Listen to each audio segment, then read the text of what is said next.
ஆனால் ஒரு தேர்தல் ஆணையம், அரசு இது எல்லாத்தையும் தாண்டி பாருங்களேன், எனக்கு தெரிஞ்சு இந்த 50-60 ஆண்டுகள் அந்த அரசியலில் ஒரு பிரச்சார கூட்டத்தில் அல்லது ஒரு மாநாட்டில் 41 பேர் இறந்ததா இதுக்கு முன்னாடி எந்த பதிவுமே இல்லை, எந்த வரலாறுமே இல்லை.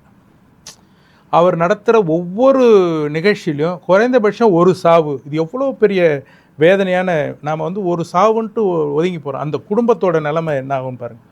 கரூர் நிறைய இடங்களாக தான் நடக்குது. ஜெயலலிதா அவர்கள் வந்துட்டு இந்த மழைக்காலங்களில் கொடுக்கப்பட்ட பொருட்களை வாங்குவதற்கு போனவங்களும் இந்த மாதிரி நடந்திருக்கு.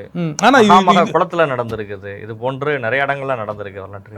மகாமக குளத்தில் அப்படி மெரினா பீச்சில் நடந்த ஷோலையுமே நடந்திருக்கு.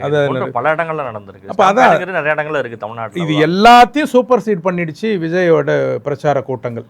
அது அவர் நடத்துகிற மாநாடாக இருந்தாலும் 41 பேரோட சாவுன்றது கூட்டமாக வர்றப்ப அந்த கூட்டத்தை எப்படி கண்ட்ரோல் பண்ணுறதுன்ற ஒரு கண்ட்ரோல் மெக்கானிசம் மாநில அரசாலையும் வந்து டிசைட் பண்ண முடியல.